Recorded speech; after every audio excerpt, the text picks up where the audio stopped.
Astaghfirullah. Bismillahirrahmanirrahim. Assalamualaikum warahmatullahi wabarakatuh.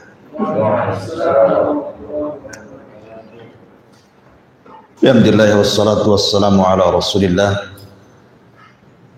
wa ala alihi wa sahbihi wa mawalah wa la hawla wa la quwata illa billahi wa ba'du. Baik, kita lanjutkan kajian kita, masih membahas tafsir surah Al-Baqarah, dan kita masuk pada ayat ke-25. A'udzubillahi minasyaitonirrajim. Bismillahirrahmanirrahim. Wa basyiril ladzina amanu wa 'amilus solihati anna lahum jannatin tajri min tahtihal anhar. Kullama ruziqu minha min thamaratir rizqan qalu hadzal ladzi ruziqna min qablu wa utu bihi mutasyabihan wa lahum fiha azwajum mutahharatu wa hum fiha khalidun. Dan berilah kabar gembira kepada orang-orang yang beriman serta beramal saleh, bahwa bagi mereka surga yang mengalir di bawahnya sungai-sungai. Setiap mereka diberikan rizki di dalamnya dari buah-buahan, maka mereka mengatakan, inilah yang telah diberikan rizki kepada kami sebelumnya, dan mereka diberi seperti itu mutasyabihah yang serupa. Dan bagi mereka di dalam surga itu disediakan pasangan-pasangan mutahharatun yang suci, wa hum fiha khalidun, dan mereka di dalamnya akan dikekalkan. Baik. Ayat ini, surah Al-Baqarah ayat 25 ini menjelaskan kepada kita tentang para penghuni surga dan juga kenikmatan-kenikmatan surga. Artinya malam ini kita akan menjelaskan dari ayat surah Al-Baqarah 25 ini tentang siapakah para penghuni surga dan bagaimana kenikmatan surga yang Allah anugerahkan kepada kita. Di sini Allah Subhanahu wa taala mengatakan, berilah kabar gembira kepada orang-orang yang beriman dan beramal saleh bahwa mereka akan mendapatkan jannatin. Kalimat jannah ini menggunakan jamak, bukan mufrad, artinya surga-surga. Karena surga itu bukan satu tapi banyak. Dan juga tingkatan-tingkatannya juga banyak. Nanti kita akan jelaskan panjang lebar. Ma'asyiral muslimin wal muslimat rahimani wa rahimakumullah. Ada 20 amal saleh yang disebutkan oleh para ulama, di mana 20 amal-amal saleh yang setiap hari bisa kita lakukan adalah penyebab orang bisa dimasukkan ke dalam surga. Singkat saja, yang pertama birrul walidain, berbuat baik kepada orang tua, dan ini pintu masuk surga paling cepat. Seorang anak yang berbuat baik kepada kedua orang tuanya. Yang kedua, imatatul adza min tariqin nas, berusaha untuk membuang hal-hal yang bisa mengganggu dari lalu lalang manusia di jalan. Dan itu disebutkan dalam sebuah hadis bahwa Nabi melihat ada seorang laki-laki yang berpindah-pindah tempat di surga. Kemudian sahabat bertanya, hebat sekali orang itu. Maka Nabi SAW menyebutkan amalannya.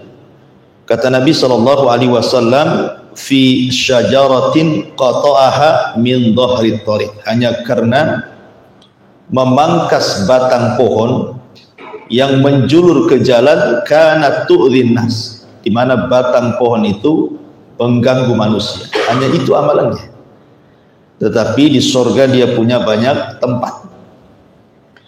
Kemudian yang nomor 3, al-amanatu fil bai' wat tijarati was-sidqi fil muamalatil maliyati bainan nas. Berusaha amanah dalam jual beli, kemudian jujur dalam bermuamalah, khususnya berkaitan dengan harta, dengan manusia. Karena Rasul yang mengatakan, at-tajirus saduq al-amin ma'an nabiyyina was-siddiqina wasyuhada. Para pedagang, para peniaga yang jujur lagi amanah itu akan dikumpulkan bersama para nabi, para siddiqin dan para syuhada. Yang nomor 4, qada'u hajatin nas, berusaha untuk membantu hajatnya manusia yang sedang kesulitan. Karena Rasul yang mengatakan, man farraja an muslimin kurbatan farrajallahu anhu biha kurbatan min qurabi yaumil qiyamah. Barang siapa yang meringankan beban seorang muslim, maka Allah akan ringankan beban dia di hari ketika itu banyak beban yang Allah bebankan pada hari kiamat. Artinya orang ini dimudahkan masuk surga. Kemudian yang nomor 5, at-tarafu anil mujadalati wa kadmul ghaidi, berusaha untuk menghindari perdebatan dan sabar untuk tidak mudah marah. Karena Nabi SAW yang mengatakan bahwa orang-orang ini akan disediakan satu rumah di surga bagi orang yang dia berusaha untuk tidak melakukan perdebatan walaupun dia di pihak yang benar. Kemudian nomor 6, as-salatu ala waqtiha, berusaha untuk salat tepat waktu. Dan itu berdasarkan hadis yang sahih bahwa ini amalan terbaik dan bisa memasukkan ke dalam surga. Yang nomor 7, zikrullahi azza wajalla, berusaha berzikir kepada Allah azza wajalla dengan memperbanyak tasbih, tahmid, tahlil dan begitu seterusnya. Kemudian yang nomor 8, al-muhafadhatu 'alal adiyati wal awrat ats-tsabitati fi sunnah, berusaha untuk menjaga doa-doa dan wirid-wirid yang memang sudah dianjurkan dalam sunnah. Kemudian yang nomor 9, talabul ilmi wa ta'limuhu linnas, belajar seperti malam ini kita belajar. Kemudian setelah itu kita ajarkan ilmu yang kita dapat kepada manusia, karena jalan yang paling singkat menuju surga itu adalah ilmu. Man salaka tariqan yaltamisu fihi ilman sahhalallahu bihi tariqan ilal jannah. Jadi barang siapa yang meniti berjalan di sebuah ilmu, maka Allah mudahkan jalannya menuju surga. Artinya talabul ilmi itu jalan singkat menuju surga. Kemudian yang nomor 10, silatul arham, berusaha untuk bersilaturahim dengan kerabat. Kemudian nomor 11, kafalatul yatim, berusaha untuk mengkafil anak yatim. Karena Rasul yang mengatakan, saya bersama anak yatim di sorga seperti ini, kemudian merapatkan jari tengah dan telunjuknya. Kemudian yang nomor 12, qiyamul lail, berusaha untuk sholat malam. Kemudian yang nomor 13, as-sadaqah, berusaha untuk bersedekah, dan sebaik-baik sedekah adalah sadaqatus sir, sedekah yang tidak ditampakkan. Kemudian yang nomor 14, tajdidut taubah, memperbaharui taubat. Senantiasa setiap hari kita istighfar. Makanya Rasul aja tidak kurang 100 kali istighfar setiap harinya. Kemudian yang nomor 15, ihsanul wudu, berusaha memperbaiki wudu dan juga mentajdid, memperbaharui wudu, walaupun sudah punya wudu, umpamanya mau sholat wudu lagi gitu ya. Kemudian juga berusaha melaksanakan sunnah rakaatai al-wudu, 2 rakaat wudu sebagaimana hadis Bilal ketika sandalnya terdengar di sorga oleh Rasul. Kemudian ditanya apa amalan Bilal, maka Bilal mengatakan karena dia tidak pernah meninggalkan wudu dan 2 rakaat sunnah wudu. Kemudian yang nomor 16, as-salatu alal amwat, berusaha untuk melaksanakan fardu kifayah, salat kepada orang yang sudah meninggal, wattiba'u al-janaiz, mengiringi jenazahnya sampai ke kuburan, karena pahalanya besar kan gitu ya. Kalau hanya sekedar salat saja dapat 1 qirat, kalau sampai menguburkan dapat 2 qirat. Artinya 1 qirat itu sebesar gunung Uhud, berarti 2 qirat 2 gunung Uhud. Kemudian yang ke-17, al-ihsan ilal jiran, berusaha untuk baik kepada tetangga. Karena ada hadis yang mengatakan ketika Rasul ditanya tentang wanita yang rajin sholat malam, rajin puasa sunnah, rajin sedekah, rajin berbuat baik, tapi lisannya tidak baik sama tetangganya. Kata Rasul, dia termasuk wanita penduduk neraka. Kemudian ditanya lagi, ada seorang wanita sholatnya hanya yang wajib saja, puasa hanya yang Ramadan saja, dia pun tidak bersedekah, tapi lisannya dijaga kepada tetangganya. Kata Rasul, dia termasuk penghuni surga. Kemudian juga yang nomor 18, iltizamus sidqi bil qauli wal amal, istiqomah untuk senantiasa jujur dalam ucapan dan juga disesuaikan dengan amalannya. Karena kejujuran itu, kata Rasul, mengarahkan kepada albir, kebaikan, dan albir itu mengarahkan ke dalam surga. Kemudian yang 19, asyam min mukaffaratidz, berusaha mengilzamkan untuk atau istiqomah untuk melaksanakan puasa sunnah, karena itu termasuk penghapus dosa-dosa, dan pahala puasa itu tanpa batas, beda dengan pahala yang lainnya. Kemudian yang terakhir nomor 20, at-tasamu wal afu, mudah untuk memaafkan bila ada orang yang kemudian menzalimi dia. Berdasarkan hadis ketika ada anak muda yang dikatakan oleh Rasul, sebentar lagi akan keluar anak muda dari pintu ini dan dia termasuk penduduk surga. Kemudian anak muda ini diikuti oleh sahabat, pura-pura bertamu 3 hari, tidak ada amalan yang spesial dari anak muda ini. Tapi sebelum pulang, sahabat ini bertanya, apa sih amalannya? Kemudian anak muda ini, boleh jadi karena setiap malam aku maafkan setiap orang yang berbuat zalim kepada ya. Kemudian juga tambahan saja, termasuk ada asbab-asbab ibadah kauliyah, ucapan seperti memperbanyak mengucapkan la ilaha illallah, kemudian memperbanyak ucapan tasbih, tahlil dan tahlil, kemudian memperbanyak doa, kemudian berusaha untuk menjaga membaca Al-Quran. Taib, itu diantara amal-amal soleh yang menyebabkan orang bisa masuk surga yang sifatnya yaumiyah, setiapnya sehari-hari kita bisa lakukan gitu. Karena di sini Allah mengatakan wa basyiril ladzina amanu wa amilus shalih, dan kasih kabar gembira kepada orang-orang yang beriman dan beramal soleh. Ya, amal soleh seperti yang sudah saya tadi rincikan, ada 20 amal soleh penyebab orang bisa masuk dalam surga. Kemudian Allah mengatakan anna lahum jannatin, bagi mereka itu ada surga-surga. Kita masuk pada kenikmatan surga. Dalam sebuah hadis Nabi SAW bersabda, a'dadtu li ibadis salihin ma la ainun ra'at wa la udhunun sami'at wa la khatara ala qalbi bashar.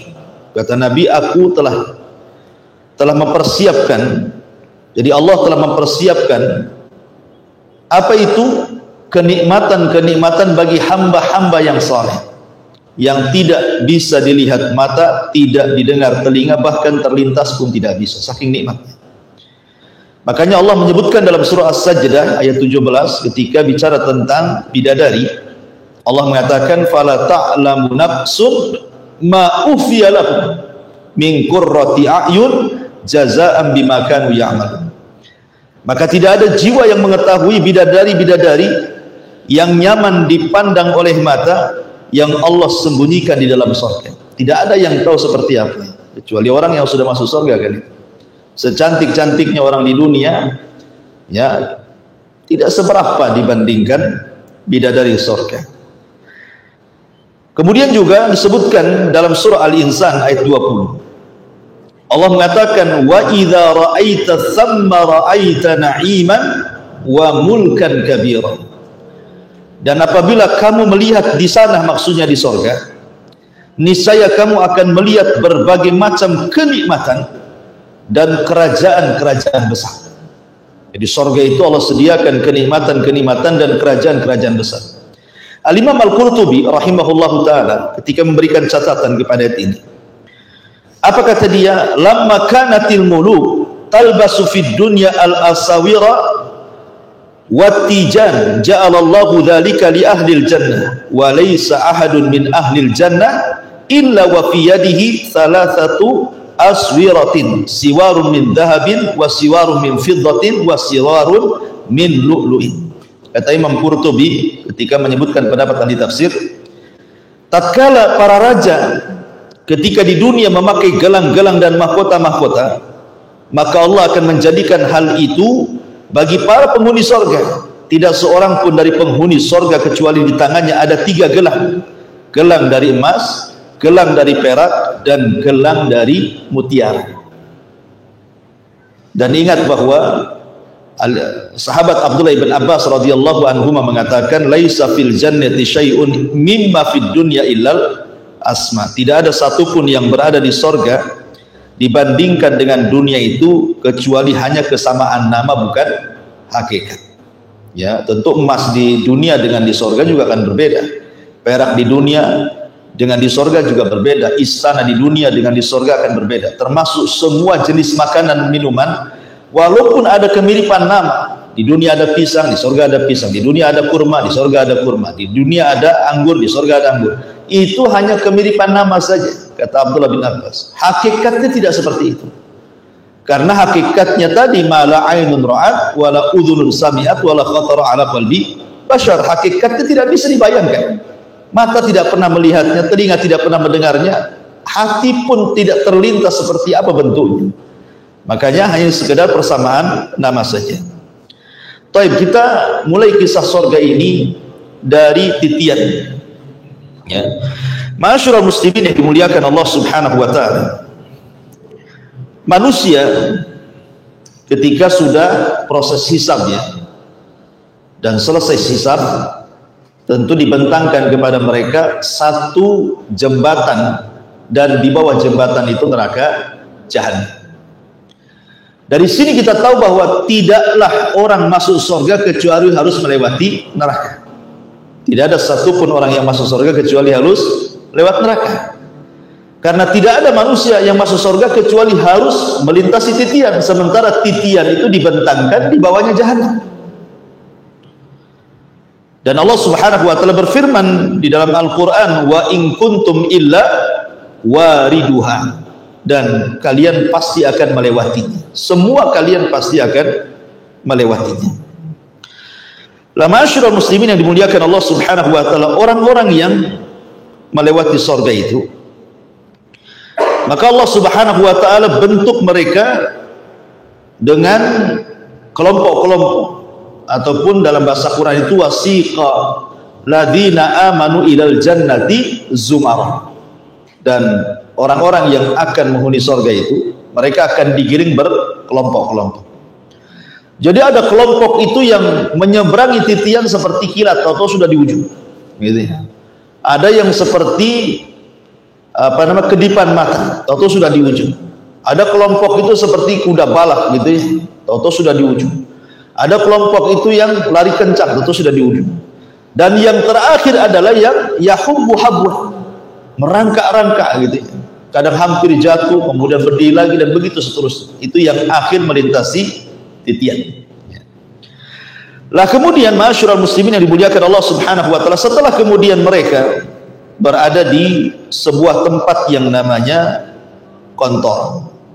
Kontor itu artinya ujung daripada titian siratal mustaqim. Berarti sudah dekat ke pintu surga. Lah terjadi kisos di sini kan. terjadi kisos antara orang-orang yang pernah menzalimi dengan orang yang dizalimi. Kalau seandainya kemudian masih tersisa pahalanya, berarti ada kesempatan masuk surga. Tetapi kalau seandainya tidak ada lagi yang tersisa pahalanya, bahkan menanggung dosa orang yang dizaliminya, berarti dia harus dimundurkan kembali dan diadab neraka jahanam sampai habis dosanya, baru kemudian dimasukkan kan itu.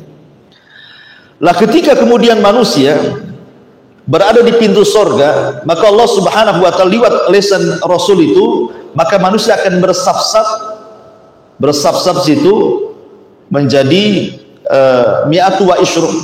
Jadi ada sekitar 120 saf. Ya, di pintu-pintu sorga itu dibuat 120 saf ke belakang, kayak orang sholat begitu, ada saf-saf. Ya tentu saf yang paling depan adalah ulul azmi minar rusul. Mereka adalah para ulul azmi. Nuh gitu ya, Ibrahim, Musa, Isa, Musa dan Rasul kita tentunya. Kemudian di bawahnya minan nabiyyin, para nabi. Kemudian siddiqin, orang-orang yang jujur. Kemudian syuhada. Kemudian orang-orang saleh. Ya. Dan tentu yang paling depan adalah umat Rasul.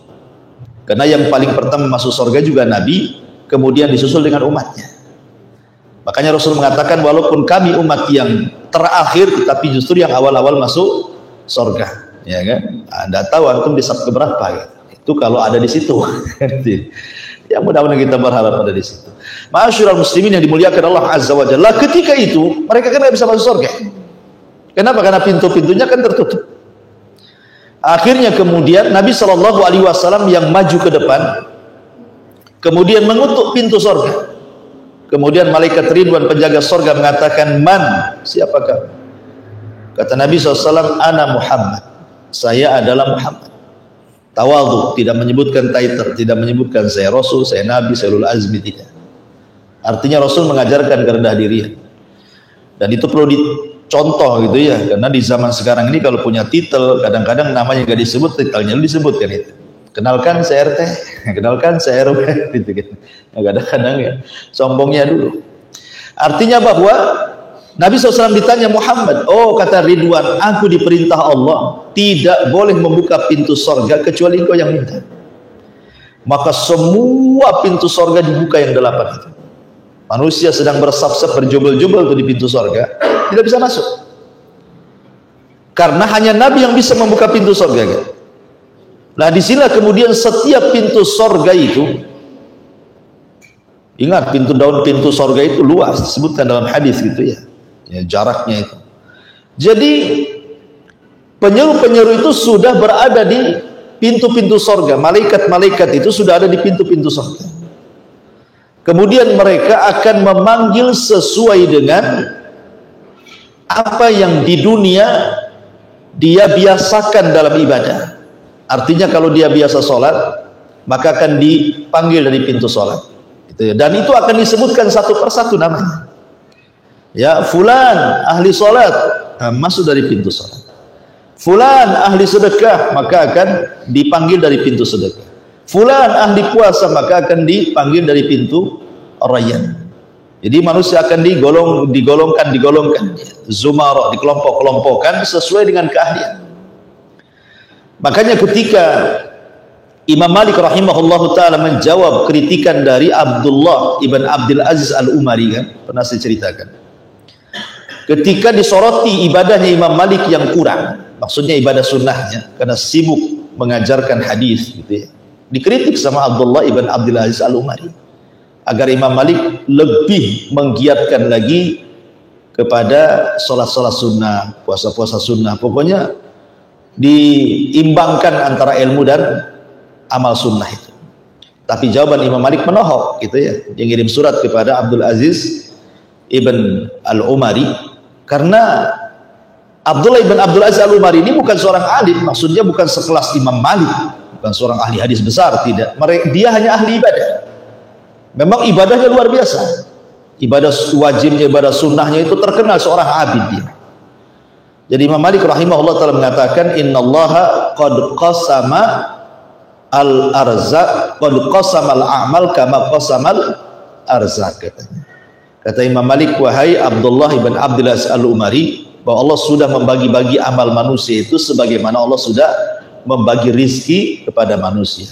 Manusia saja rizkinya beda-beda kan itu. Ada yang jadi dokter, ada yang jadi pilot, ada yang jadi tukang, ada yang jadi gojek, ada yang jadi menteri, ada yang jadi RT, macam orang rizki itu kan. Di dunia saja rizki bermacam-macam. Lah amal soleh juga sama.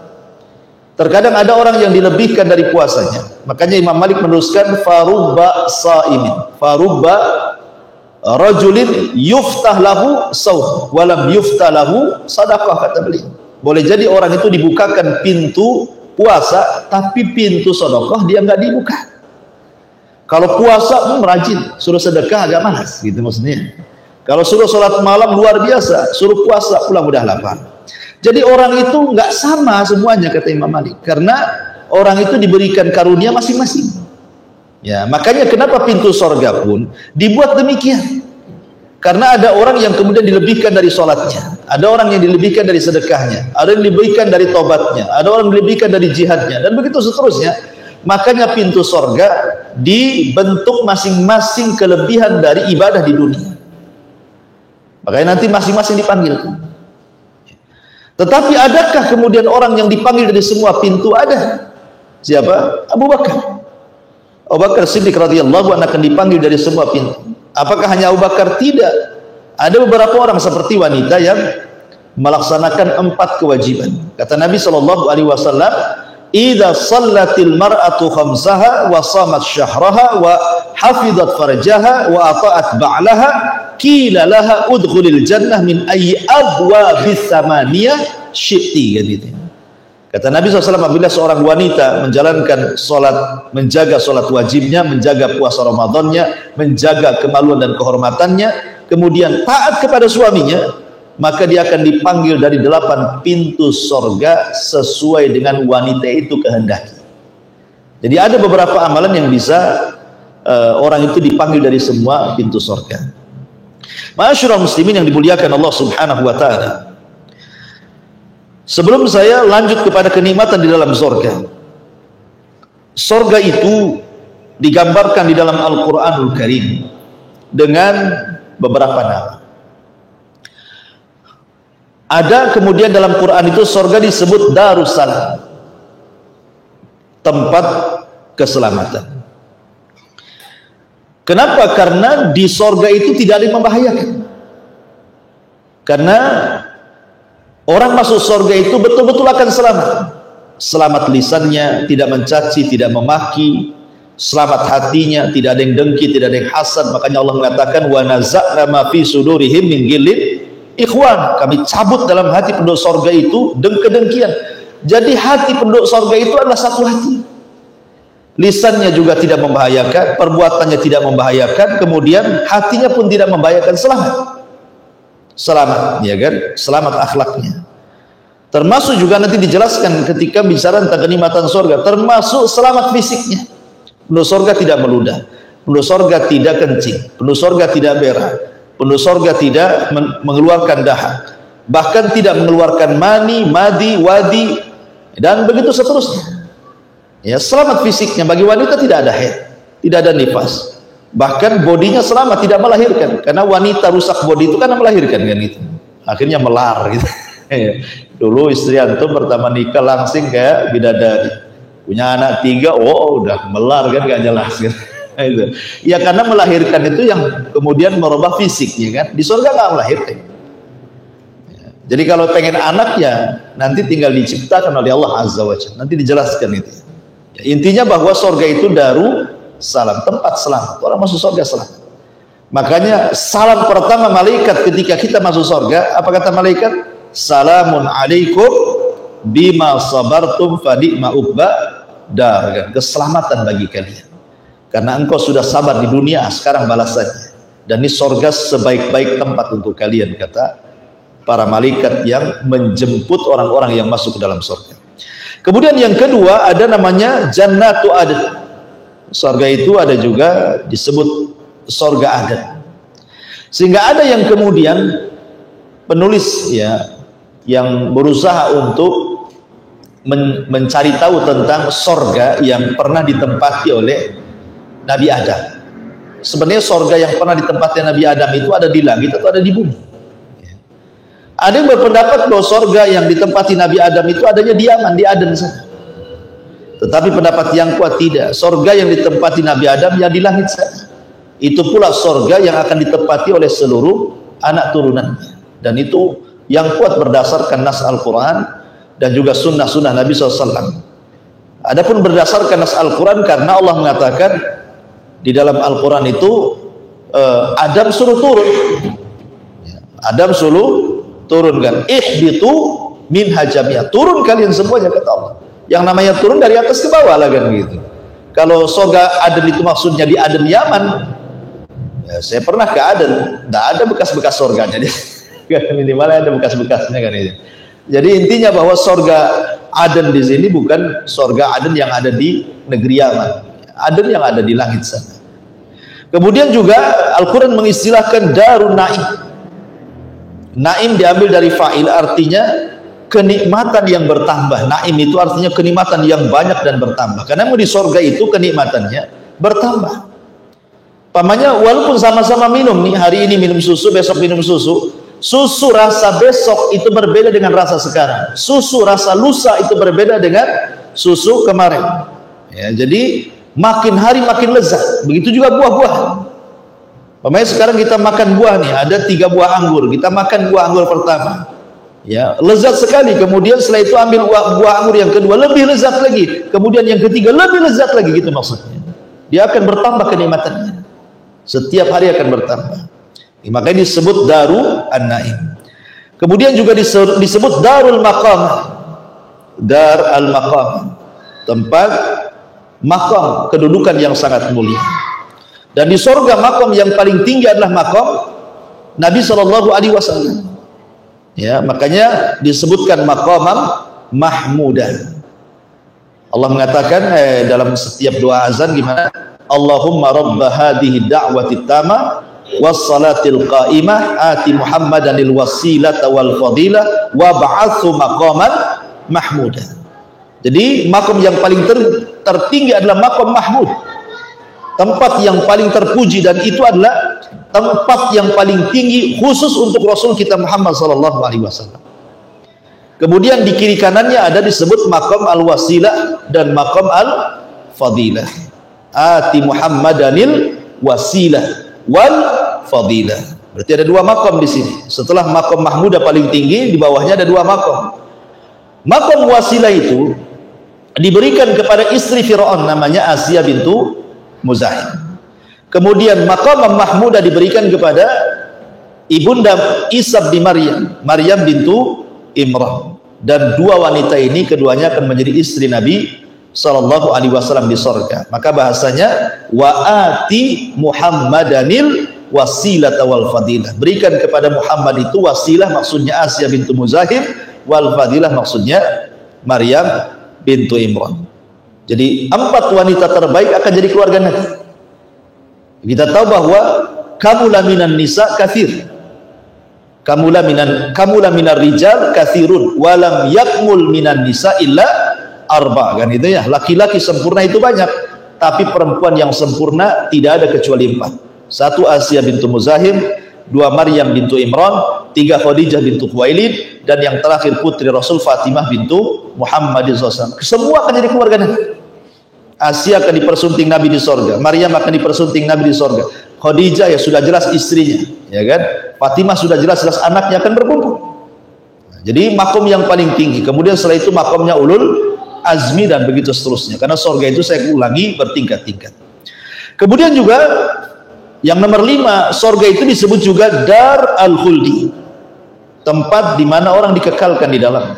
Makanya tidak benar buku yang diterbitkan oleh siapa saya lupa namanya, buku itu judulnya ternyata sorga dan neraka tidak kekal. Kita katakan keduanya kekal berdasarkan nas Quran dan hadis Nabi SAW, kekal selamanya.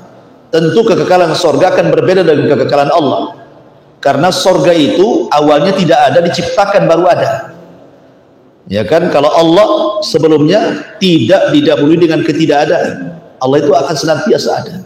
Dan kekalnya sorga itu karena Allah yang berkehendak. Artinya kekalnya sorga tergantung kepada kehendak Allah. Jadi tidak sama kekalnya Allah dengan kekal sorga. Tapi yang jelas Allah berkehendak sorga itu dikekalkan. Maka disebut darul khuldi. Kemudian ada disebut jannatul ma'wa. Ya, tempat kembali. Artinya tempat kembali kita bukan di bumi. Ma'wa itu tempat kembali kita. Ya, jangan sampai kemudian kita jadikan dunia ini tempat kembali kita, sehingga menghabiskan seluruh energi kita, harta kita, tenaga kita hanya untuk membangun istana di bumi. Percuma, ya kan?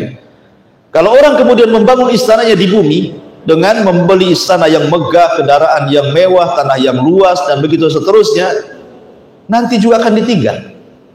Betapa banyak orang-orang kaya setelah numpuk kekayaannya kemudian meninggal, kekayaannya direbutan ahli warisnya, kan? Karena memang dunia itu bukan tempat kembali.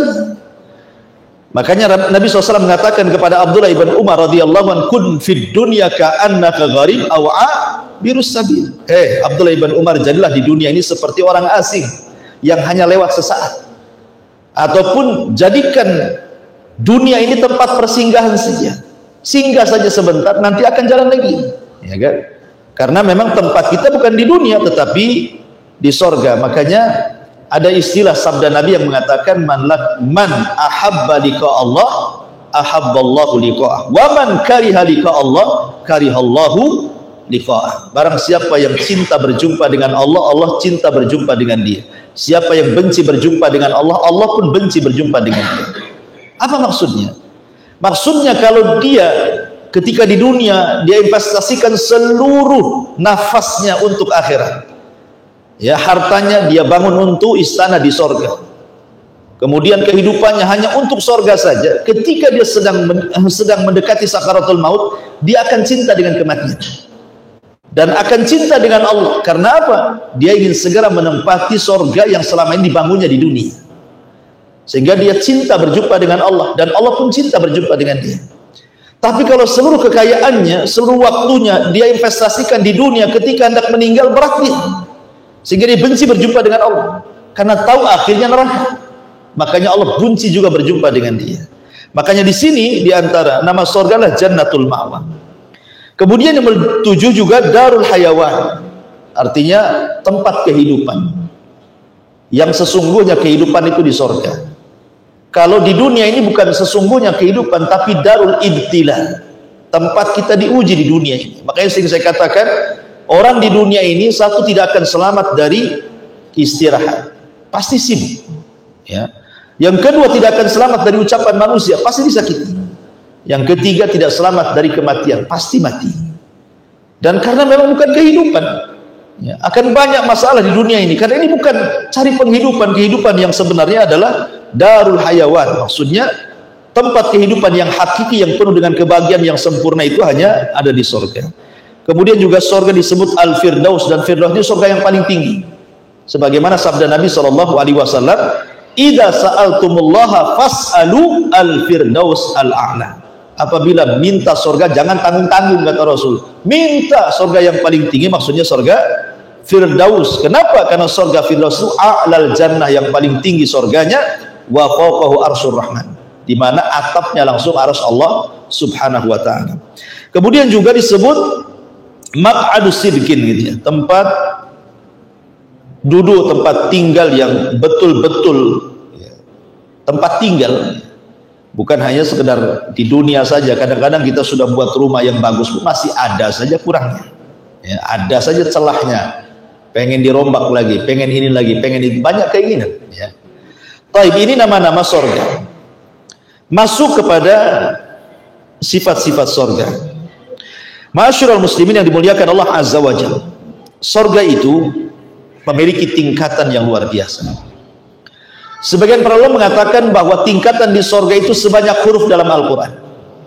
Sebagian lagi mengatakan bahwa tingkatan di sorga itu sebanyak ayat dalam Al-Quran. 6.500 kurang lebih ayat dalam Al-Quran. Ya, ada yang mengatakan sebanyak huruf dalam Quran berarti banyak, gitu ya. Ada yang mengatakan sebanyak ayat dalam Al-Quran. Dan ini berdalil dengan sabda Nabi SAW ketika Allah berfirman kepada penduduk sorga, Iqra, bacalah Quran. Menunjukkan bahwa Quran itu bukan dibaca di dunia saja, sampai ke surga disuruh baca. Iqra, baca Quran. Wartaq, naik, pilih tingkatanmu di surga, suruh naik kita. Ya. Karena penduduk surga itu bisa terbang. Ya, kalau di dunia kan Superman aja bisa terbang, itu pun settingan kan itu. Kalau di surga itu memang bisa terbang orang. Makanya disuruh iltak, nyari ke atas. Kan tingkatan kan surga itu darajat, makin tinggi makin indah. Kalau neraka makin bau makin jahat gitu ya. Jadi suruh naik, suruh terbang ke atas. Ya, sebagian lama mengatakan dikasih rop-rop. Rop-rop itu kasih sayap di belakang, terbang ke atas. Ya kan? Kemudian disuruh mencari tingkatannya di surga. Kemudian kata Nabi SAW, warattil, tetapi tampilkan bacaanmu, jangan tergesa-gesa. Warattil kama kunta turattil fid dunya. Kemudian Rasul mengatakan, fa inna manzilataka inda akhiri ayatin taqrauha. Tempat dudukmu, maksudnya tempat tingkatanmu di sorga itu disesuaikan dengan akhir ayat yang kau baca di dunia. Artinya semakin banyak gemar membaca Quran, semakin tinggi tingkatannya. Jadi bacaan Quran itu salah satu peninggi derajat ya di akhirat itu ya. Ma'asyiral muslimin yang dimuliakan Allah Azza wa Jalla. Dari sini kata Syekhul Islam Ibn Taimiyah rahimahullah taala mengambil istinbat dari hadis ini bahwa tingkatan sorga itu sebanyak ayat di dalam Al-Qur'an. Ya, ada juga yang mengatakan sebanyak huruf di dalam Al-Qur'an. Lah dari tingkatan-tingkatan sorga itu Allah kecualikan ada mi'atu darajatin. Jadi ada 100 derajat tingkatan yang itu dikhususkan untuk para mujahidin. Karena memang para mujahidin itu memang terkenal perjuangannya di dunia kan. Sudah menghabiskan waktunya, biayanya, bahkan nyawanya, sehingga derajatnya dikhususkan. Ada khusus ya kan, 100 derajat itu khusus bagi para mujahidin. Taib. Adapun kemudian sorga sendiri memang tidak dijelaskan berapa tingginya kan. Al-Quran hanya menyebutkan lebarnya saja. Ya, wasari'u ila magfirati min rabbikum wa jannatin arduhas samawat wal ardh, kan itu ya. Bersegeralah kalian mencari ampunan Allah karena sorga itu seluas langit dan bumi. Al-Quran hanya menjelaskan luasnya saja. Ya, seluas langit dan bumi. Anda bisa bayangkan berapa luas langit dan bumi itu. Itulah satu sorga. Tapi Allah tidak menyebutkan berapa tingginya. Ya. Tapi yang jelas bahwa dengan besarnya sorga itu menunjukkan Allah Subhanahu wa taala sudah siapkan kita saja di dunia ini, ikhwatu fiddin, untuk mencari kapling untuk rumah kita saja. Kadang-kadang nggak kecapean saking mahalnya. Akhirnya cari ruli pula ya kan, cari kapling gratisan, cari dutan-dutan. Coba satu kapling saja kita harus beli. Di ruli aja ada harganya gitu ya, harus tetap juga beli kan gitu. Kamen serobot juga. Artinya di dunia saja harus satu petak tanah saja sudah sulit. Tapi di surga itu bukan satu petak tanah, seluas langit dan bumi, dikasihkan free, langsung kasih sertifikat. Ya, tidak usah bayar WTO, karena Allah Subhanahu wa taala sudah berikan kepada penduduk surga. Bayangkan. Tetapi kita diberikan tanah yang luas, terkadang juga orang tidak tergoda kan. Terkadang orang kalau datang kotak infak di depan itu masih juga 2.000 yang masuk, seolah-olah satu petak di surga itu masih 2.000 harga. Kan itu ya. Di dunia saja tidak ada itu harga satu petak rumah 2.000, itu tetap juga 20 juta gitu ya, 40 juta. Ini dia mau beli tanah di surga 2.000, 3.000 ya. Kadang lebih parah lagi yang ada bunyi kenceleng. Ditengok disingkat 1.000, rupanya 100 perak. Jadi kadang-kadang ada orang meremehkan seperti itu.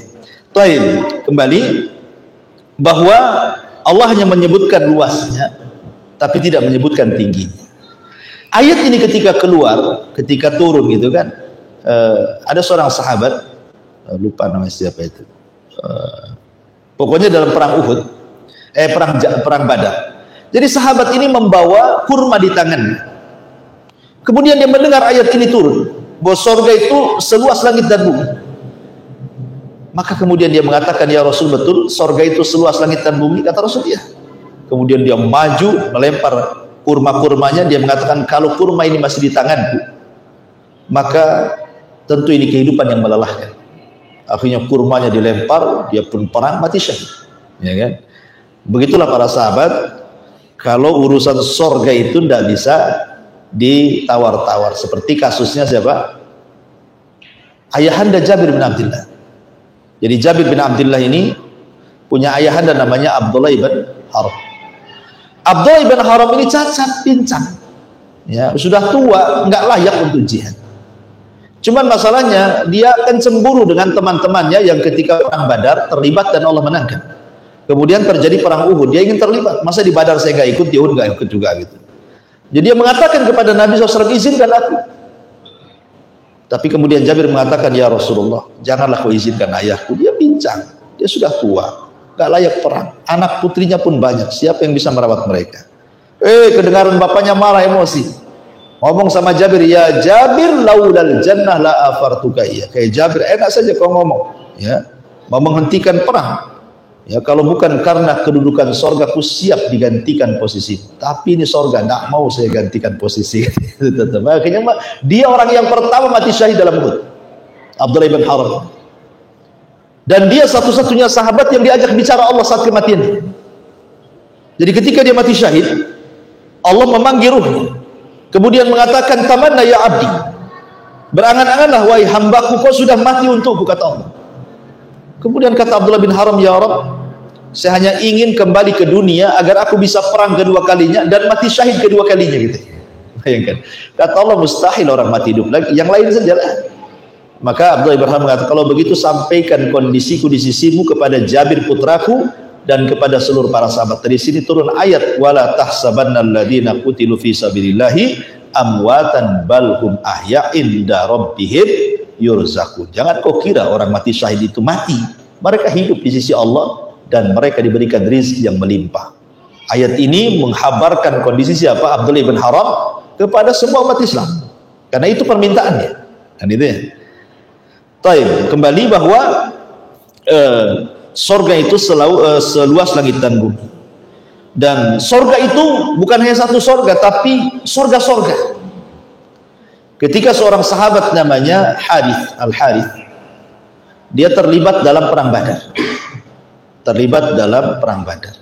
Cuman masalahnya Al-Harith ini, ketika belum perang, jadi para sahabat menata pasukan di malam hari untuk keesokan hari perang. Jadi Al-Harith ini kan bagian daripada jaga malam, ribat fisabilillah gitu. Rupanya ada seorang sahabat yang namanya malam hari, dikiranya Al-Harith ini musuh yang menyusup, dipanah, mati kan itu ya. Jadi ini kan yang mana sahabat, yang mati juga sahabat, karena disangka musuh, ya kan, terpanah mati dia.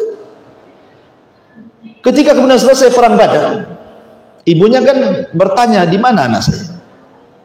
Maka diceritakan, anaknya mati salah panah katanya kan. Disangka musuh, rupanya sahabat. Ibunya menangis. Datang kepada Nabi mengatakan, karena masalahnya Al-Harith ini mati, pemahaman ibunya, kalau mati tidak dalam perang berarti bukan syahid. Apalagi yang membunuh bukan orang kafir kan, yang membunuh sama-sama muslim kan, cuman salah sasaran aja. Makanya ibunya sedih. Dia datang kepada Nabi SAW. Di mana Al-Harith ya Rasulullah? Apakah dia di sorga atau di neraka? Maka kemudian Rasul mengatakan, ya Ummah Harith, saya Ummu Harith, ingat sorga itu bukan satu tingkatan, dan anakmu di sorga yang paling tinggi. Dari sini menunjukkan bahwa sorga itu bertingkat-tingkat. Jadi saya sudah jelaskan ya. Baik. Dan sorga itu di mana letaknya? Ya di atas langit. Sorga itu tempatnya di atas langit. Lebih tepat lagi, dimulai dari Sidratil Muntaha. Ya, Sidratil Muntaha di atasnya sorga, dan diakhiri di Arsy Allah. Jadi mulainya dari Sidratil Muntaha, akhirnya atapnya langsung Arsy Allah. Itulah sorga. Karena Allah yang mengatakan fi Sidratil Muntaha indaha jannatul ma'wa. Di Sidratil Muntaha di sisinya ada sorga.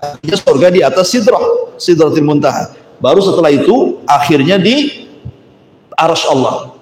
Sebagaimana hadis yang tadi saya baca ketika menjelaskan sorga Firdaus, apa kata Rasul? Wasaqfuha arsyu Rahman. Sementara atapnya sorga Firdaus, sorga yang paling tinggi itu adalah Arsy Allah. Jadi kita tahu bahwa posisi sorga itu dimulai dari Sidratil Muntaha dan diakhiri dengan Arsy. Seperti itu. Ya. Baik. Masyarul muslimin yang dimuliakan Allah Subhanahu wa taala. Adapun para penghuni sorga, Nabi SAW bersabda dalam sebuah hadis yang dikeluarkan Imam Bukhari dari sahabat Abdullah bin Mas'ud radhiyallahu anhu.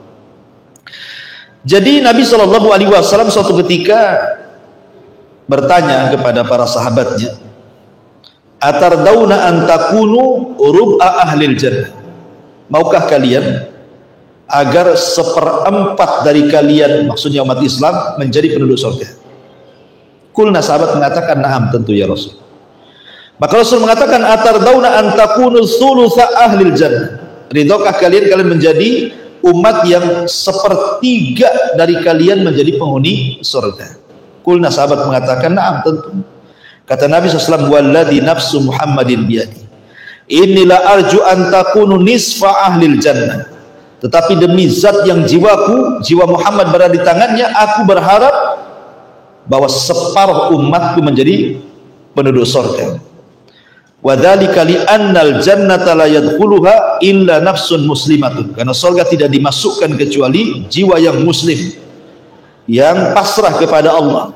Wa ma antum fi ahli syirki, dan kalian bukan termasuk ahli syirik. Dalam riwayat bahwa penghuni surga dari kalangan umat Rasul itu bukan separuh, tapi 2/3, sulusai, 2/3 umat Rasul. Berarti 1/3-nya bukan, tidak termasuk kan? Artinya kan dari sini menunjukkan bahwa penghuni surga kebanyakan umat Islam, karena 2/3-nya masuk surga. Ya, luar biasa ya. Dan yang pertama masuk Nabi SAW, kemudian disusul oleh umatnya. Taib. Ketika orang pertama masuk surga, apa yang dimakan dan apa yang diminum? Ya. Disebutkan dalam sebuah hadis, ada seseorang Yahudi bertanya kepada Nabi SAW tentang makanan yang pertama kali dimakan penduduk surga. Maka Nabi SAW menjawab, ziyadatu kabidin nun, atau ziyadatu kabidil hud. Maka Nabi SAW mengatakan yang pertama kali dimakan penduduk surga adalah ziyadah kabidin nun, hatinya ikan paus, yang pertama kali dimakan oleh penduduk surga. Kemudian ditanya lagi, fama ghada'uhu ala ithriha, setelah memakan hatinya ikan paus, kemudian makanan selanjutnya apa yang dimakan? Maka Nabi SAW kemudian menjawab, akan disembelihkan yunharu lahum surul jannah, akan disembelihkan untuk mereka sapi-sapi sorga, alladhi ya'kulu min atrafiha, yang mereka makan dari ujung-ujungnya saja, yang lezat-lezatnya saja. Itu makanan kedua. Pertama makanan hati ikan paus, ya kan? Ada sih yang berusaha untuk mencari hikmahnya. Ya walaupun sebenarnya kita tidak perlu mencari hikmah, karena apa yang disabdakan Rasul selama hadis sahih kan samina wa ta'ah. Nah, kita cukup mendengar saja dan taat, ya kan? Nggak perlu membantah. Kenapa mesti hati ikan paus? Kenapa nggak pecel lele saja umpamanya kan? Ya, memang begitu sabdanya. Tapi ada yang kemudian mencari hikmah. Ya, kenapa? Karena hati ikan paus itu memiliki faedah untuk menghilangkan keletihan yang selama ini penduduk surga itu sudah letih di padang mahsyar dengan perjalanan yang melelahkan, adanya hisab, mizan, macam-macam. Ya, belum lagi ketitian, belum lagi berjubel di pintu surga, lelah mereka. Maka sebagai jamunya untuk menghilangkan kelelahan itu memakan hati ikan paus. Ya, ada yang mencari hikmah seperti itu, tapi kan bagi kita diketahui hikmah atau tidak selama hadis ini saya samina saja kan itu ya. Kemudian yang kedua, setelah makan hati ikan paus baru diberikan kepada mereka surul jannah, daging sapi surga. Nah, jangan antum samakan ya sapi dunia dengan sapi surga. Kemudian ditanya lagi, fama syarabuhum alaihi, setelah mereka makan kabidil hud, makan dulu gitu ya, kemudian daging sapi baru minum ya. Dan dalam kesehatan kan gitu juga kan, habis makan kan jangan minum kan, nah, setengah jam baru minum, nah, kan itu dalam kesehatan itu. Karena di sini juga begitu kan, makan dulu baru kemudian minum kan, nah, jadi minumnya itu ada jeda. Fama syarabuhum alaihi, lalu apa minuman mereka? Maka Rasul mengatakan min ainin tusamma salsabilah. Kata Nabi SAW, maka minuman yang pertama kali diminum penduduk surga adalah diambil dari mata air salsabila. Jadi minumannya namanya salsabila. Ada yang mengatakan air jahe, ya wedang jahe bahasa kitanya ya kan. Tapi kan wedang jahe di sini kan beda dengan wedang jahe di sana kan gitu ya. Jadi ambil dari mata air salsabila. Gitu. Kata orang Yahudi ini sodaq, kau benar wahai Muhammad. Dan Allah mengatakan ukuluha hadaim wa dhilluha tilka uqbal ladina taqaw wa uqbal kafirina nar. Dan buahnya tak henti-henti dengan naungannya, demikian pula itulah tempat kesudahan bagi orang-orang yang bertakwa. Taib ya. Di surga itu, saya ulangi dari awal, adalah tempat yang penuh dengan keselamatan. Selamat fisiknya, selamat lisannya, selamat hatinya. Dari Jabir bin Abdullah radhiyallahu anhu, Nabi SAW bersabda, "Inna ahlal jannati ya'kuluna fiha wa yashrabun, wala yatfulun, wala yabulun, wala yataghawwatun, wala yamtakhitun." Qalu fama balu ta'ami? Qala jusa'un wa raskhun karushil miski. Yulhamuna at-tasbiha wa tahmida kama tulhamuna nafsa. Sesungguhnya penduduk surga itu mereka makan aja, minum saja, namun mereka tidak meludah, mereka tidak kencing, mereka tidak buang hajat, mereka tidak mengeluarkan dahak. Ada orang bertanya, berarti nggak ada toilet di surga Ustaz? Ya nggak ada, ngapain itu ada toilet?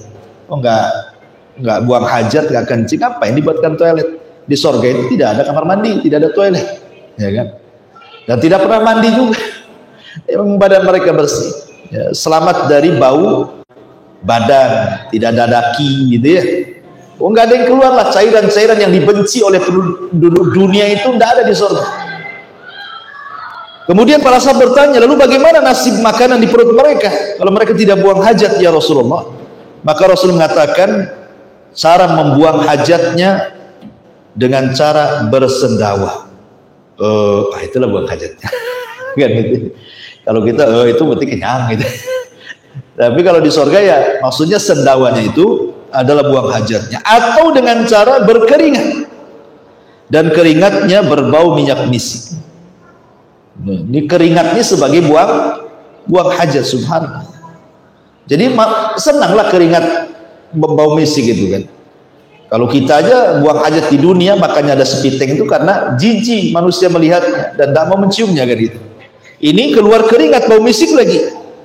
Mereka diilhami selalu bertasbih, bertahmid sebagaimana kalian selalu bernafas. Karena seluruh makhluk di surga itu, benda apapun, pohon apapun, mereka akan bicara. Jadi bisa bicara semuanya. Sendok bisa bicara, gelas bisa bicara, piring bisa bicara, semua bisa bicara. Ya. Dan mereka senantiasa bertasbih dan bertahmid. Semua yang di surga itu, semua. Dan kalau ngirim pesan itu, pamannya antum ingin berjumpa dengan Nabi SAW, kan mustahil. Surga antum di bawah, Nabi berada di makom di atas surga Firdaus, gimana? Tapi pengen ketemu. Ya. Maka tinggal ngomong saja, nanti akan tersampaikan kepada Nabi SAW dan Rasul yang turun menemui kita. Tidak mustahil kita berjumpa dengan Nabi SAW, dan Rasul pun ingin berjumpa dengan kita. Rasul rindu ingin berjumpa dengan kita. Kata Nabi SAW saat 5 hari menjelang wafatnya kan dia ziarah ke kuburan Uhud, kemudian pulang menangis. Sahabat heran kenapa menangis. Kemudian Rasul mengatakan, ishfaqtu li ikhwan, aku rindu ingin berjumpa teman-teman. Sahabat mengatakan, awalasna ikhwanuka, Rasul bukankah kami teman-temanmu? Kata Rasul, bukan, kalian sahabat-sahabat. Adapun ikhwani alladzina lam yarawni wa yu'minu bi, kaum yang tidak pernah melihatku tapi beriman denganku. Itulah teman-teman. Artinya Rasul juga rindu ingin berjumpa dengan kita. Nah, maka kita pun akan berjumpa dengan Rasul kalau kita masuk ke dalam surga. Kemudian sifat makanan dan minuman di surga itu adalah semau kita. Ya. Makanya Allah Subhanahu wa taala mengatakan dalam surah Al-Waqiah ayat 20-21, wa faqihatin mimma yatakhayyarun wa lahmi tayrin mimma yashtahun, dan buah-buahan dari apa yang mereka pilih sesuka mereka. Kalau di dunia pengen durian ya nunggu musim durian. Nah, sekarang lagi musim durian, itu udah makan durian belum? Ya. Pengen manggis nunggu musim manggis, pengen dukun musim, ada musimnya di dunia saja. Tapi kalau di surga kan nggak ada musimnya, dan kita tinggal milih. Dan yang lebih mengherankan lagi di sini, walahmi tairin mimma yashtahun, dan daging-daging burung dari apa yang mereka inginkan. Ada yang mentafsirkan lahmi tairin. Lahmi tairin diartikan bahwa semua binatang yang ada di sorga itu semua terbang. Ya, semua terbang. Karena di sini kalimatnya tair, burung. Ya, lahm itu daging, tair itu artinya sesuatu yang terbang. Jadi tidak ada binatang yang melata seperti binatang bumi yang bergerak di bumi itu tadi. Ya, kalau di bumi kan memang karena ada hubungan gravitasi bumi sehingga manusia tidak bisa terbang kan, masih tersedot bumi sehingga ya kita ya jalan di bumi. Kambing jalan di bumi, semua di bumi. Tapi di sorga kan sudah tidak ada gravitasi, nggak ada lagi. Sehingga kemudian semua terbang.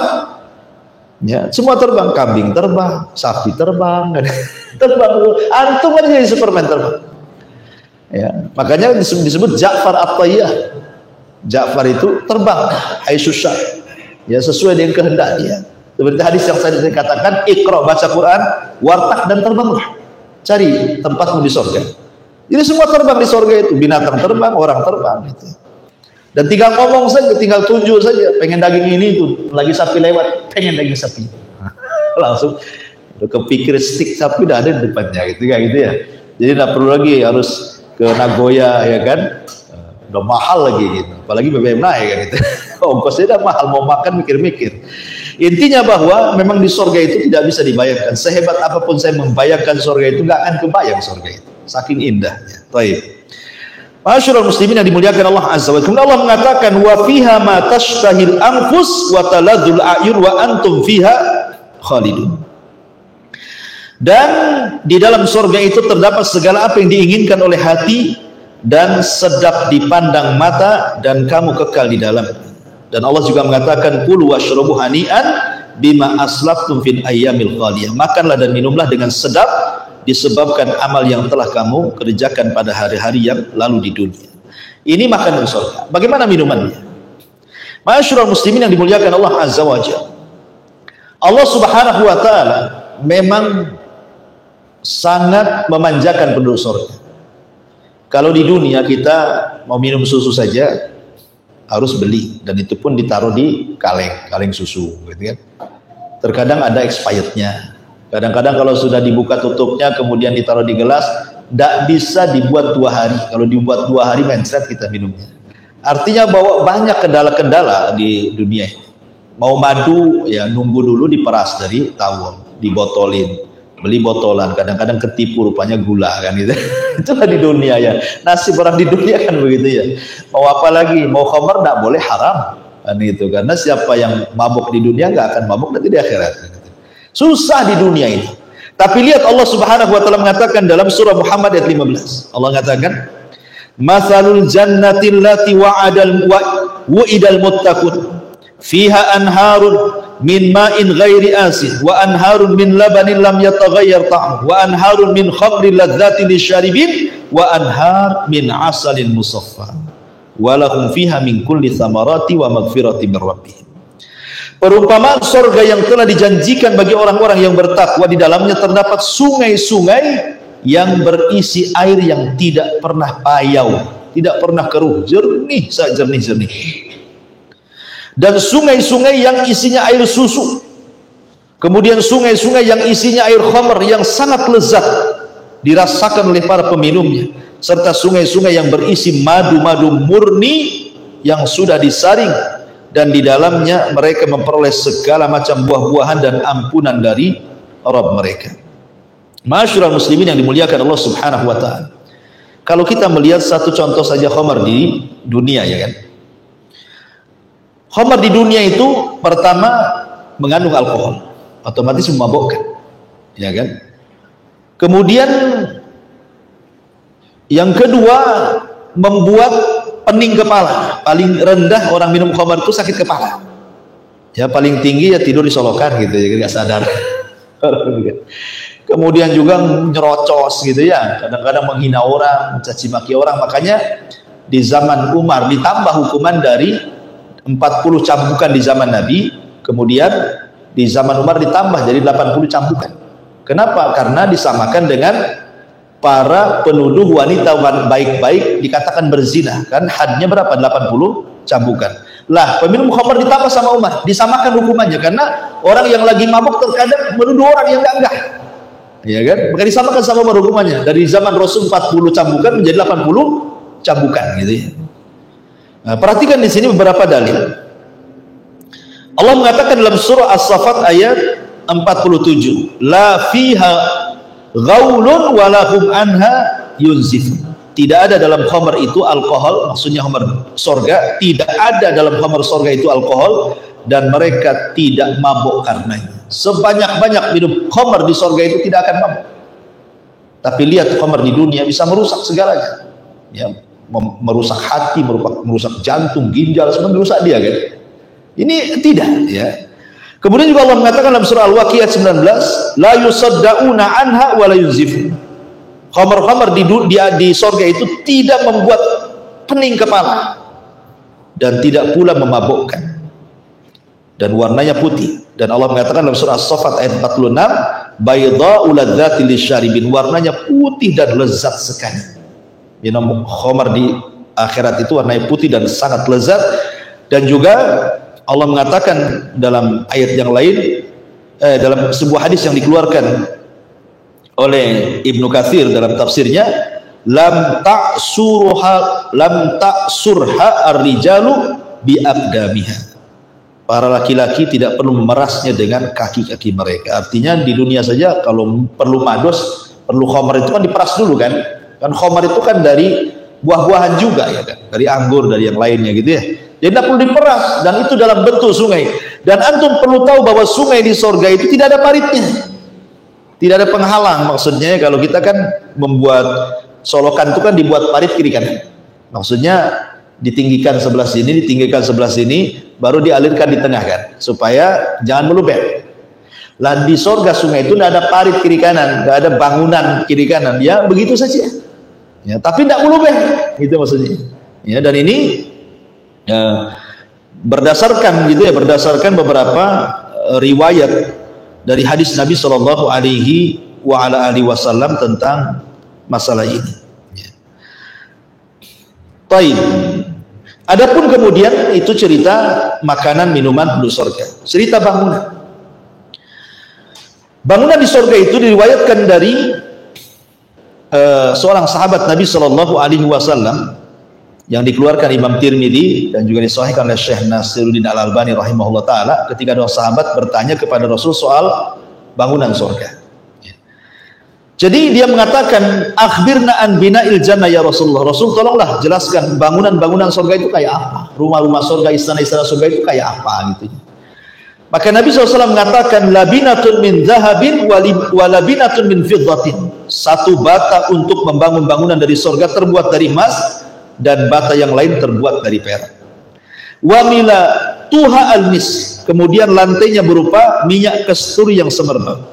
Wa turbatuha za'faran, tanahnya berupa za'faran. Wa khusbanuha lu'lu wal yakut, kerikilnya berupa mutiara-mutiara dan permata. Kerikilnya dari mutiara, permata lagi, kerikilnya. Di dunia saja ada mutiara permata, mahalnya luar biasa. Dan kita bangun rumah itu bukan satu dua pasir, satu truk, kan gitu. Kalau satu truk mutiara dengan permata dah kaya tuh. Tapi itulah pasirnya. Untuk bangunan-bangunan di surga itulah pasirnya seperti itu. Ya, lantainya minyak kasturi, bata-batunya emas perak, kan, luar biasa. Ya, kita punya segede bata emas saja gitu udah kaya tuh. Satu bata saja kan emas gitu ya. Emas batangan segede bata saja udah kaya. Kemudian Rasul mengatakan, man yadkhuluha yan wala ya'as wala iyab'as wa yukhlad wala yamut wala tablas thiyabuhum wala yafna syababuhum. Siapa yang masuk ke dalam surga, maka ia selalu berada dalam keadaan senang dan tidak pernah susah. Makanya muka-muka penduduk surga itu wujuhu yauma idzin naimah. Ya. Wajah-wajah penduduk surga itu naimah. Naimah itu ya seperti kita di dunia ini baru selesai bayar utang, tiba-tiba kemudian dapat hadiah uang miliaran, kan senang tuh hidupnya. Ya, dia pusing punya utang 10 ribu, tahu-tahu ada yang ngasih uang 1 miliar. Nah, kalau bayar 10 ribu kan sisanya masih banyak tuh. Oh, senang dia kan. Nampaklah orang senang itu di dunia itu. Dan orang susah pun nampak gitu. Tengok orang punya utang kan nampak itu mukanya. Stres gitu. Jadi wajah-wajah penuh surga seperti itu karena banyak kenikmatan dan ada beban. Ya, wajah-wajah mereka itu penuh dengan nikmat, nampak gitu. Wajah-wajah penuh surga itu penuh dengan nikmat. Makanya orang yang masuk surga itu mereka senang. Yang luar biasa lagi adalah wa yukhlad wala yamut wala tabla thiyabuhum wala yafna syababuhum. Artinya tidak pernah susah, ia kekal, tidak pernah mati, bajunya tidak pernah rusak, dan masa mudanya tidak akan berlalu. Masa mudanya tidak akan berlalu. Padahal istilah syarah mengatakan laitas syabab yaudu yauman. Kata orang Arab itu, seandainya masa muda itu bisa diputar balikan ke belakang, mustahil, ya kan? Lihat orang-orang yang sudah tua-tua, yang sudah usia 60, ya 70, terkadang kalau bercerita apa yang dibanggakan? Masa mudanya, ya kan? Orang-orang yang sudah purnawirawan kadang-kadang kan, itu yang diceritakan apa? Masa dia berjabat masa muda. Apa mungkin kembali? Nggak mungkin. Hanya cerita saja, nostalgia saja. Cerita dulu, kalau dulu saya kan gitu ya. Kalau purnawirawan itu biasa begitu. Zaman saya dulu, gitu biasa. Jadi, tapi kan mustahil. Sementara di surga itu kan tidak ada berlalu. Makanya usia penduduk surga itu sama dengan usia Isa ketika diangkat ke surga. Berapa usianya? Antara 33 sampai 34. Itulah usia penduduk surga. Ya. Ma'asyiral muslimin yang dimuliakan Allah Subhanahu wa taala. Adapun pohon di surga, di surga itu ada pohon namanya tuba, pohon tuba. Allah mengatakan badal Islam gharib wa sayaudu ghariban kama bada fatubadil ghuraba. Islam itu awalnya asing, nanti akan asing, beruntunglah orang-orang yang asing itu. Tuba, ada yang mengatakan tuba di sini syajarul jannah, syajaratul jannah, pohon yang ada di surga. Di mana Nabi SAW kemudian menjelaskan nih, inna fil jannati la syajaratun yasirur raqibu fi dhilliha mi'ata sanati. Di surga itu ada satu pohon, seorang mengendarai berjalan di bawah naungannya selama 100 tahun tidak putus tuh bayangannya. 100 tahun pakai kuda balap untuk memutus bayangan pohon tidak akan terputus. Padahal kita kalau di rumah di depannya ada pohon mangga, ada pohon rambutan, kayaknya enak kita buat kursi-kursi di bawah pohon itu kan. Nah, ini pas siang-siang ini enak juga nih, duduk-duduk depan rumah sambil makan sayur asam, ikan asin gitu ya, sambal terasi, kayaknya enak kali kan itu. Kira-kira ketika matahari geser ke arah barat sedikit, kenalan matahari kita, masuk lagi ke rumah, kan gitu ya. Kita ini mau bernaung di bawah pohon itu, paling berapa menit lah kita bisa bernaung di sini. Lebihnya ketika matahari bergeser ya panas lagi. Tapi di surga Anda bisa bernaung sepuasnya di situ. Ya, sampai ada kuda balap 100 tahun melewati naungannya gak keputus. Besar sekali pohon ya kan itu ya. Taib. Adapun fisik penghuni surga. Abu Hurairah radhiyallahu an bersabda, Nabi SAW bersabda dari Abi Hurairah radhiyallahu an dalam Bukhari Muslim, Rasul mengatakan, khalaqallahu Adam ala suratihi. Tuluhu sittuna dira'an. Fa kullu man yadkhulul jannah ala surati Adam. Allah menciptakan Adam dalam rupa seperti dia yang sangat indah. Panjangnya 60 dhira' hasta. Semua orang yang masuk surga akan seperti bentuk fisik Adam. Kalau di dunia kan macam-macam tuh orang itu, ada yang tinggi, ideal gitu ya. Ada yang pendek, ada yang lebih pendek lagi cebol gitu ya kan. Ya. Terkadang menjadi hinaan orang. Fisik orang tuh kadang-kadang menjadi hinaan orang kan di dunia ini. Gara-gara tinggi dibilang si tawil, si tinggi gitu. Gara-gara pendek dibilang si cebol gitu. Gara-gara gendut dibilang si gedrum. Nah, macam-macam di dunia ini salah. Fisik aja harus dijaga. Kalau nggak dijaga dihina orang. Tetapi fisik penduduk surga itu semua sama, tidak akan berubah fisiknya. Sempurna fisiknya.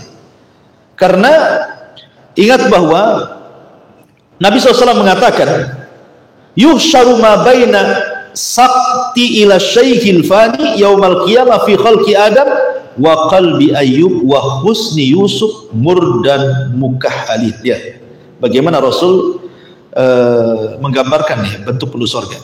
Mereka dibangkitkan di usia antara bayi dan manusia tua di hari kiamat sama dengan bentuk Adam. Artinya tidak ada anak dan tidak ada orang tua, semua sama seperti Adam.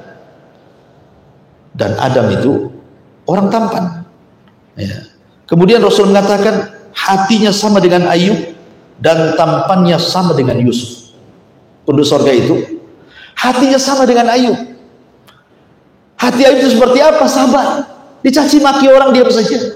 Itu hati Ayub. Makanya kalau seandainya kita bicara tentang sabar itu, sabarlah seperti sabar Ayub. Itu istilah saja. Nggak mungkin kamu sabar seperti Ayub. Tetapi karena kalau cerita tentang Imam Sabirin, imamnya orang-orang yang ingin sabar, itulah Ayub orangnya. Ayub itu nabi yang paling sabar. 18 tahun dia diuji oleh Allah Subhanahu wa taala dengan berbagai macam kefakiran, penyakit, meninggalnya anak-anak, tetapi tidak pernah mengeluh satu kalimat pun kepada Allah Azza wa Jalla. Luar biasa. Hari ini kita lihat pemerintah baru akan menaikkan BBM, baru akan, belum ya, walaupun setelahnya dinaikkan, tapi baru akan saja sudah macam-macam kan ngomong. Itu tidak hendak membela pemerintah atau enggak, maksudnya baru akan dapat pengaruh. Wow, udah kebayang tuh masa depan tuh. Wah, ini kalau BBM naik nih, ini pasti naik, itu pasti naik. Udah ngeluh duluan kan gitu. Padahal belum kejadian, setelah kejadian makin ngeluh lagi. Ya, karena tidak sabar tadi. Jadi terkadang seperti itu. Jadi di surga tidak ada hati-hati yang seperti itu. Kenapa? Karena terpenuhi ekonominya. Ya, kalau di dunia ngeluh karena tidak terpenuhi ekonomi, makanya ngeluh kan itu ya. Di surga terpenuhi semuanya. Ya. Jadi apa lagi mau berbuat jahat apa lagi? Semua sudah ada. Ya. Makanya salah satu kemudian kalau mengurangi kejahatan ya harus ekonominya harus mapan kan itu. Walaupun tak jarang juga yang buat jahat pula yang mapan-mapan ekonomi pula lebih parah gitu ya. Intinya bahwa di sini bahwa hati mereka sama dengan Ayub dan ketampanan mereka seperti Yusuf. Bayangkan kita cerita Nabi Yusuf ketika emak-emak yang ada di Mesir itu meledek Zulaiha. Zulaiha katanya, masa tergoda dengan budaknya, malu-maluin saja katanya. Kata Zulaiha, dia tak tahu budakku seperti apa katanya. Aku undang mereka semua. Akhirnya diundang istri si pejabat yang ngomel-ngomel itu, yang biasa mama kan begitu ya, ngerumpi. Diundang, kasih buah-buahan, kasih pisau. Nah, setelah mereka pegang pisau semuanya, kemudian mereka sedang iris buah-buahan semuanya, kata Zulaiha, wahai Yusuf, keluar kau kata. Keluar. Wow, dipandang semua sama mama pejabat itu. Apa kata mereka? Mahada illa malakun karim. Ini bukan manusia, ini malaikat katanya. Bayangkan mereka sampai membayangkan Nabi Yusuf ini bukan manusia, ini malaikat katanya. Ini bukan manusia, malaikat. Kemudian fakotokna, bukan kotoa, pakai tas lagi. Kotok. Nah, bahasa Quran itu beda. Kalau kotoa satu irisan, kalau kotok itu artinya beriris-iris. Fakotokna aidiyahunna, mereka mengiris-iris. Bukan buah-buah, jadinya diiris-iris semuanya. Ya, jadi habis dan tidak terasa karena orang khusyuk itu kadang-kadang sakit pun tidak terasa. Tengok anak-anak main game, nggak makan seharian nggak nongkrong, nggak terasa lapar itu. Jadi walaupun diurus nggak terasa karena saking khusyuknya melihat Yusuf gitu. Sampai dibilang malaikat. Coba bayangkan, baru tahu mak-mak ini kata Zulaiha, itulah Yusuf. Kenapa aku tergoda dengan dia? Akhirnya bapak-bapak pejabat takut istrinya terfitnah. Akhirnya mereka buat pasal karet, kita penjarakan saja Yusuf katanya. Akhirnya dipenjara lah Yusuf gara-gara itu kan.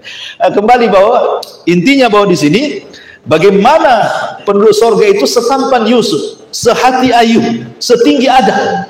Luar biasa kan itu. Kemudian juga kesibukan penduduk surga. Allah mengatakan dalam surah Yasin ayat 55, inna ashabal jannah al-yawma fi syughulin faqih. Sungguhnya penduduk surga itu di dalam kesibukan yang menyenangkan.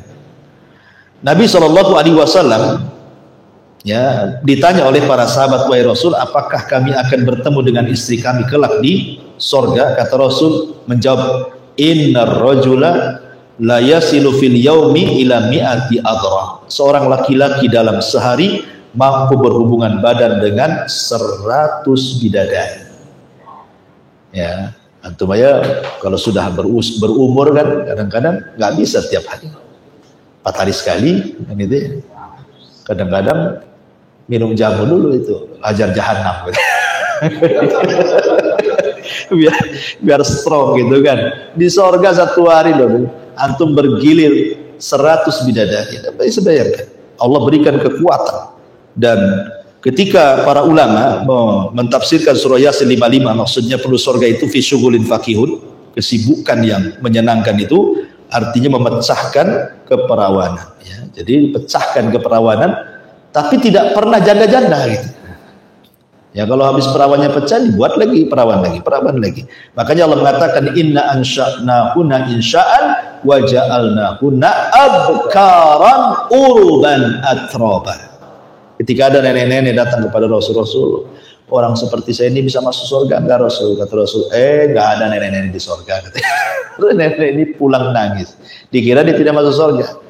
Maka Rasul mengatakan bilang sama nenek itu bukan nenek itu tak masuk surga, maksudnya di surga enggak ada nenek-nenek. Ya, karena semuanya akan jadi perawan usianya 33 sampai 34. Katakan kepadanya inna ansha'nahunna insha'an wa ja'alnahunna abqaran uruban atraba. Kami jadikan mereka perawan uruban atraba, usianya sama. Mau laki-laki perempuannya segitu. Enggak akan hilang masa muda. Kemudian kemah-kemah di surga, inna fil jannati khaymatun min lu'lu'i mujawwafatin arduha sittuna mila. Di surga ada kemah dari mutiara yang dilubangi, lebarnya 60 mil. Antum kalau mau honeymoon dengan istrimu, hangout atau apa istilahnya kan, harus bayarlah ke hotel kan. Kadang-kadang kalau mau ke hotel yang agak mahal, tak ada pula duit gitu. Terpaksa kelas Melati. Ya sesuai dengan pesa lah kan itu. Tapi di surga disediakan fasilitas kamar disediain. Karena tahu sebenarnya surga itu dunia ini miniatur surga. Apa yang kita hajatkan, disenangkan di dunia itu disediakan di sana gitu. Apa sih kemauan kita? Mau rekreasi udah ada, ya. Nanti kita ceritakan bagaimana ada air yang mancur dari bawah, ada air yang curah dari atas, ada yang sungai, ada macam-macam. Itu kan tempat-tempat rekreasi manusia di dunia. Di surga ada semuanya, disediakan taman-tamannya, kebun-kebunnya, ya luar biasa gitu. Kemudian juga di antara pasar surga, di surga juga ada pasar.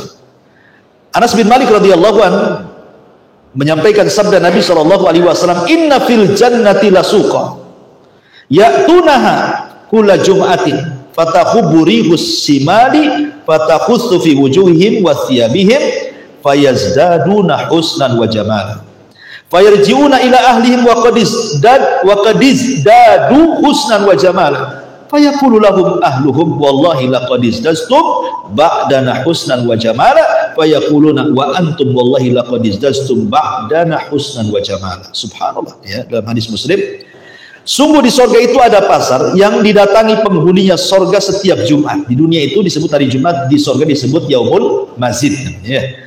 Bertiuplah angin dari utara mengenai wajah dan pakaian mereka hingga mereka semakin indah dan tampan. Mereka pulang ke istri-istri mereka dalam keadaan telah bertambah indah dan tampannya. Keluarga mereka berkata, demi Allah, wahai suamiku, engkau semakin bertambah indah dan tampan. Para suami pun mengatakan kepada istri-istrinya, kalian pun semakin bertambah indah dan cantik. Artinya setiap Jumat atau disebut dengan Yaumul Majid di surga itu, ya, ada setiap Jumat itu untuk memperbaiki fisik manusia. Jadi setiap Jumat itu makin tampan, Jumat berikutnya tampan lagi, Jumat itu makin tampan, begitu maksudnya. Bahkan ada hadis ini memang tidak sahih ya, tapi masyhur gitu ya. Jadi orang yang masuk ke dalam surga itu, hadis ini dhaif ya. Jadi orang ini masuk ke dalam pasar, ketika pulang itu, jadi di pasar itu banyak gambar-gambar. Mungkin kalau di dunia ini kalau antum masuk ke tukang cukur, kan ada tuh gambarnya banyak kan. Mau gaya apa kamu? Ya, mau gaya apa? Mau gaya orang pang ini gitu. Mau gaya orang ini begini, semua ada. Jadi di pasar itu semua muka ada. Tinggal antum pilih pengen seperti itu. Nah, nanti berubah muka antum kayak gitu. Itu maksudnya. Itu tapi hadis lemah. Ya, tapi bisa juga terjadi. Namanya di surga itu sesuatu yang mustahil jadi mungkin. Ya kan? Sesuatu yang mustahil jadi mungkin. Ya. Dan di surga itu bukan tempat orang jualan, bukan kayak di dunia gini ya, jam 8 buka ruko gitu, jam 5 tutup ruko. Nah, bukan, maksudnya hanya untuk berjumpa dengan teman-teman dia selama di dunia itu akan berjumpa di pasar itu kan. Sepekan mereka gak jumpa dengan kawannya. Jadi kalau ingin jumpa dengan kawan sepekan sekali, datang ke pasar, ketemulah kawan-kawannya, nanti cerita. Antum yang ketemu di sini cerita, dulu kita ngaji sama Abu Mero, ingat nggak? Jadi diingatkan tuh kejadian peristiwa di bumi itu, semua ingat itu. Nah, disitulah terkadang kemudian sebagian mereka tanya, mana kawan kita yang satu itu yang sama kita kesana kemari ngaji? Kata malaikat, di neraka. Oh, maka mereka sepakat teman-teman, ya Rabb la taqtamilu ladzatina hatta tukhrijahu minan nar. Ya Rabb, jangan kau sempurnakan kelezatan kami sampai kau keluarkan teman kami di surga dari neraka. Sampai mereka berikan syafaat kepada teman yang masuk neraka. Kalau memang masih layak berikan syafaat dan mereka meninggal tidak musyrik gitu ya. Jadi teman-teman yang baik di surga itu memberikan syafaat. Makanya Allah mengatakan, kalau gitu kau pergi ke neraka, ambil temanmu gitu. Jadi pasar itu juga untuk tempat berkumpulnya teman-teman seminggu sekali. Kadang-kadang mengingat nostalgia kita di bumi, teringat di pasar itu. Kemudian sebelum pulang disitulah ada angin yang merubah semua fisiknya. Ketika datang kepada istrinya, kaget istrinya, nggak kenal, kok makin tampan. Nah, suaminya bingung, kok kamu makin cantik gitu. Nah, coba sekali-kali antum bawa istri ke pasar gitu, kira-kira makin cantik itu makin mengkerut. Kadang-kadang yang ditulis itu ya ditulis bawang ini semua, pulang tuh udah ada pakaian jadinya. Gitu. Jadi yang tidak ditulis malah dibeli, yang ditulis pula tak dibeli, suaminya makin mengkerut lah kan gitu. Dari sini ma'asyiral muslimin yang dimuliakan, betapa tingginya kenikmatan di surga itu, yazdad wa yazdad, artinya kenikmatan di surga itu bertambah dan bertambah dan begitu seterusnya. Ikhwan, udah 9:30 ya, ini kalau di surga nggak habis-habis. Masih banyak pembahasan. Insyaallah kita ada kesempatan nih, banyak ada orang telepon dari tadi, mungkin penting kayaknya. Ya mungkin sampai di sini dulu, tidak ada tanya jawab. Subhanallah bihamdika, asyhadu an la ilaha illa anta astaghfiruka wa atubu ilaik. Allahu ta'ala alam. Assalamualaikum warahmatullahi wabarakatuh.